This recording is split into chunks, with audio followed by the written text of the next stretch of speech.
This is Dolynny TV, ladies and gentlemen. Welcome back to another edition of Edmonton Oilers discussion here on the channel this evening.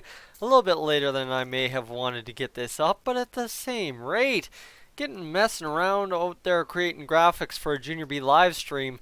She's a time-consuming product, so you know what? Fine and dandy. A 4-2 win against Montreal. That's all good and all. I know there's a lot of people still not satisfied with the fact that, you know what, the Oilers won that one, but they won it ugly, so it's not good enough. It shouldn't count, but it does. Anyway, that said, if you're new to the channel right now, you're visiting because of the news we got on map bending today, hit that subscribe button, because what that'll do is it'll keep you in the loop with everything I do Oilers related. It's Oilers related all the time here on Dolynny TV, save for maybe 1 to 2 videos every 6 months that aren't. And well, you know what, big whoop, because we'll move on, because it explains a little bit of the story as well. So that subscribe button, guys, please, if you feel so inclined to stick around, I encourage you to do so. That said, the map bending news. Let's not waste any more time getting to that. It came out of Dave Tippett's press conference, media scrum, whatever you want to call it. I'm always butchering it when he has a press conference. I call it a media scrum. When he has a media scrum, I call it a press conference. He just met with reporters today. He talked, as the Oilers have on their Twitter, he talked 5-on-5 play. He talked starting goalie tomorrow and more.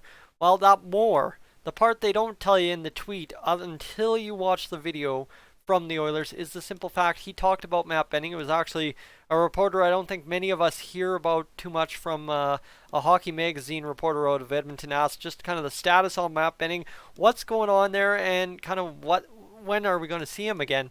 And that's a beautiful question, because a guy like me, people like you, all of us, Oilers fans on the moon, Oilers fans on Mars, wherever there's an Oilers fan, we're kind of all wondering what the heck's happening with map bending. And I mean, we've been close a million times, right? Oh, coming out of the break, coming out of this, that, and the other thing. Map bending's coming back. Well, map bending hasn't played in a long, long while since taking that puck to the head. And I did that video kind of explaining why the Oilers so desperately need map bending back in the lineup. I pivoted on my position with map bending because it's very simple. Map bending does indeed make the Oilers a better hockey team, just based on a couple of stats that you can look at that really dictate where map bending plays his minutes and how impactful he is. But map bending hasn't played since, December 1st against the Vancouver Canucks. Up until that point, he hadn't played since November 19th. So it was a stick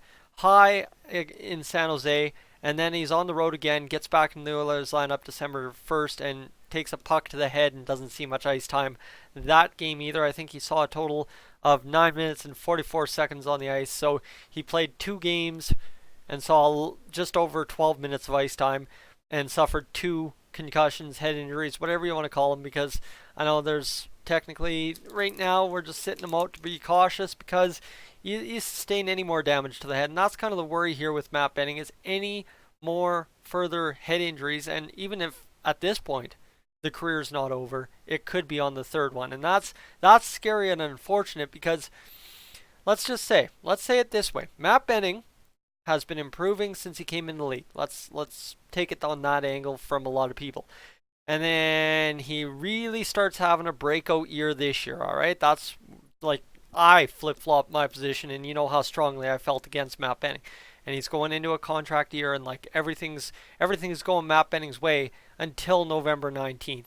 And then all of a sudden November 19th hits, and he's out of the lineup till December 1st, and back-to-back games he suffers head injuries, concussions, and now you're looking at, if you don't play it right, if you don't get it right with getting him back in the lineup, if you don't get it right with resting him enough, if you don't get him right, getting it right up here, his career's over. And this is a double-edged sword for both player and team, because you've got a team that could potentially end a player's career with mismanagement, not in your stereotypical Oilers way where they just try to make too much or make too little of the player and end his career because he had loses confidence. No, this is actual health issues ending a career kind of deal we're talking with map bending now. And on the player side, you've got to balance your whole life ahead of you, right? You play hockey. Most people don't play hockey don't play hockey all the way to 40. So you're talking life expectancy at 85, somewhere in there. Let's go even 80 years old. You're talking half your life. you've got to be healthy enough to live for. And we've seen, guys, a lot of our hockey heroes from the 80s, 90s, gone way too soon all of a sudden in this past 10 years or so. So that's a real difficult thing for not only the team to grapple with, but imagine being in Matt Benning's place right now, thinking, well, I need to get back on the ice. I want to get back on the ice. The boys need me, this and that and the other thing. But at the same rate, you've got way too much of the good years of your life to live. And you're putting that on the line the second you step back on the ice. And that's a tremendously scary thing. And I think that's why, you know what, we look at it this way, and we get to the news from Dave Tippett where he says Matt Benning's probably not going to be back until after the All-Star break. That's a full off week for the Oilers, the All-Star break, and then we get back to action at the very end of January. That's still a very long, freakishly long time away from then. It'll almost be fully 8 weeks. If Matt Benning gets the first game after the All-Star break, it'll be 8 weeks almost exactly since he last played for the Oilers. That's significant. That's 2 months in some people's terminology. But 8 weeks since he last got into game action. Now all of a sudden then no, you can't just do that. You got to get him back to game speed, so he'll go through that Adam Larson progression of practice that Larson went through for those 2 or 3 practice days before getting back on the ice for us. Well, okay, all of a sudden now you're talking into week number 9 that he's gone. So, oh my goodness. But, okay, now we're not talking about any setbacks. Because for Matt Benning, I know he's been on the ice and stuff since, but you get him grinding up to game speed, getting hits, getting stuff going.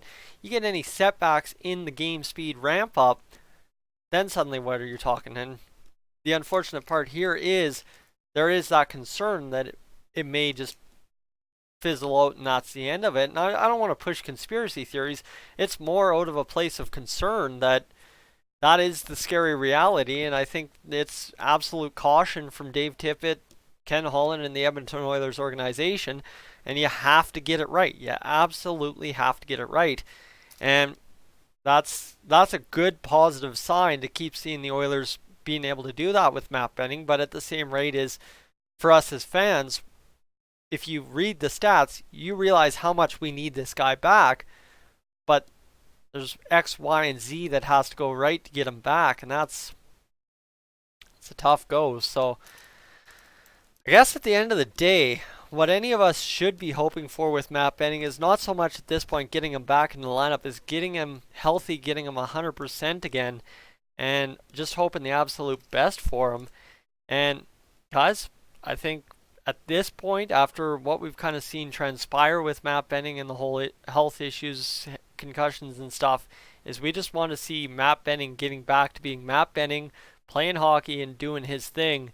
And one thing that's been nice, just to kind of discuss Matt Benning a little bit further, is over the holidays, I'm sure a lot of you saw the social media pictures of Matt Benning volunteering his time, still as an official member of the Oilers, but out there kind of as the sidelined guy, being a difference maker within the Edmonton community. And that's fantastic to see, because this is right. This is where you have the warrior aspect of Matt Benning, right? Is he may not be in the lineup, he may not be putting his body at risk, but he's still laying down his time. And that's one aspect, right? Is it's too easy to just sit there, recoup, and do your workouts, do this, do your physio, whatever you have to do, and pass your time that way, or go out there and make a difference some other way. And that's one thing I can tell you. I've earned a lot of respect for Matt Benning over the holidays. Seeing, yeah, he's over to the lineup, he's back-to-back concussions, everything we keep hearing about him, and realistically, he's still out there giving her, just in a whole different aspect, making a difference in a whole different way. But that's fantastic. That is absolutely fantastic, because for Matt Benning, I don't think you could have it any other way for the Edmonton, Alberta native, right? From Edmonton, Alberta, to be sitting there making a difference, even though he's not in his hometown team's lineup. He's in his hometown making a difference as an official member of the hometown team. That's fantastic. So that's one thing that gives me hope for Matt Benning 100% no matter what happens here, as the can's been kicked down the road till after the break. And like I said, the can's been kicked down the road a couple of times already. Not officially, right? This is like the most official statement we've had from Dave Tippett, if memory serves correct. But you know what? At least in the meantime, we know, based on what we've seen, Matt Benning continues to do whatever he can to make a difference. And that's absolutely incredible because, as I said, this is a guy that's one puck strayed on a slap shot, one stick in the wrong direction away from potentially having to hang him up. But I don't think, and the respect part here and the character part of Matt Benning is the fact that I don't think that would ever stop him. I think, you know what, the skates go up, the skates are hung up. I don't think he stops making an impact as an Edmonton Oiler, and that's the crazy part because, you know what, that's fantastic. That's what hockey's all about, and that's what these guys, the larger than life hockey heroes, and that's, you know what, sure, they're guys that you watch put on skates for 60 minutes a night and go to war on the ice. But when you see guys who are in a situation like Matt Benning going out there and making all that noise in a whole nother aspect, that's what it's about. That's why you're at this level. That's character, that's heart, that's determination, and that's just a little bit of pride on yourself to be a good person and do what you can to make a difference as the person in the place you are. So I don't know. The can's been kicked down the road until after the break. Hopefully, as I said, it makes sense that we need Matt Benning back in the Oilers lineup. But at the end of the day, realistically, I think if you've listened for the past 11 minutes, what makes sense most is I just hope for Matt Benning, no matter what comes after the break, no matter what kind of the situation happens here, the best is what he gives, no matter what he can do. Guys, I'm Tyson, this is Dolynny TV. Welcome to How to Be a Good Person 101. I don't know. I don't know if this made sense. I'm up on Oda here. I got a Junior B game to cover, so we'll catch you guys a little bit later, probably tomorrow morning for the Calgary Flames preview. A reminder, I will be at the Saddle Dome tomorrow night. Let's go Oilers.